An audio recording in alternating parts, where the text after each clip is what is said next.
में बटा है उसको समझाना आसान है, आप जैसे प्रबुद्धों को समझाना करीब करीब नामुमकिन है।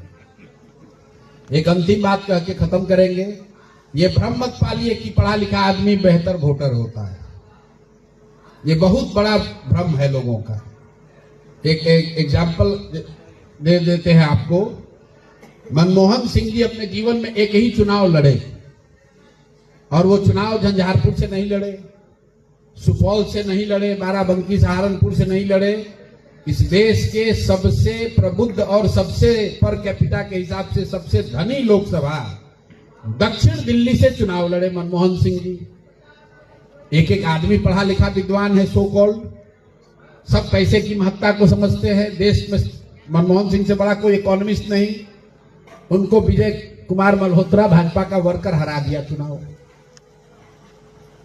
अगर मनमोहन सिंह जी सुपौल से हार गए होते तो लोग कहता बिहार का आदमी सब अनपढ़, उसको समझ में नहीं आया, सब वोट दे दिया दूसरे को।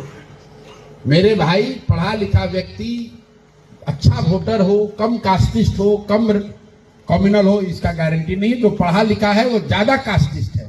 आप यहाँ बैठ के बड़ा बड़ा कास्ट पे जो भाषण दे रहा है, सबसे पहले घर में बैठ के आप ही का जात का बात ज्यादा कर रहे हैं। जो गरीब आदमी है वो तो खाली एक बार दो बार सोचता है। जो पढ़ लिख कर होशियार बैठे हैं वही जात ज्यादा फैला रहे हैं, वही हिंदू मुसलमान ज्यादा कर रहे हैं।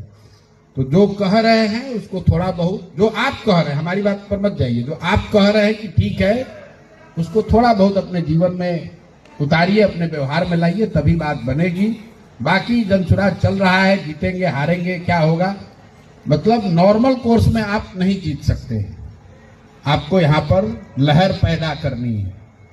जब तक वो लहर नहीं पैदा, आपका सवाल का आप जवाब दे रहा हूं कि जब तक लहर नहीं पैदा होगी, एक बार जब लहर पैदा हो जाए तो फिर चाहे आप 10,000 दीजिए कि 1 लाख दीजिए, मानेगा नहीं, जाके वोट देगा ही देगा। और लहर पैदा होने में मोटे तौर पर हमारे प्रयास की शुद्धता, उसकी ईमानदारी के साथ साथ कहीं ना कहीं आपको ऊपर वाले पर छोड़ना है। क्योंकि जब आप इतना बड़ा प्रयास कर रहे हैं तो 99% चीजों पर आपका कोई कंट्रोल नहीं है। सिलेंडर का दाम कल कितना होगा और उसका असर कितना होगा ये हमारे हाथ में नहीं है। कल खाद का संकट हो जाए तो जो लोग आज मोदी मोदी गा रहे हैं वही मोदी को गाली देने लगेंगे। आप और हम उसको प्रेडिक्ट नहीं कर सकते। इसलिए काम को इस नजरिए से करना है कि हम समझते हैं कि हमारी ये ड्यूटी है और ये सही काम है, हमारी नीयत ठीक है, हम ईमानदारी और शुद्धता से कर रहे हैं। बाकी परिणाम ऊपर वाले पर छोड़ रहे हैं, कोई ना कोई रास्ता ऊपर वाला खुद निकालेगा। आपसे यही आशा करते हैं। बहुत बहुत धन्यवाद।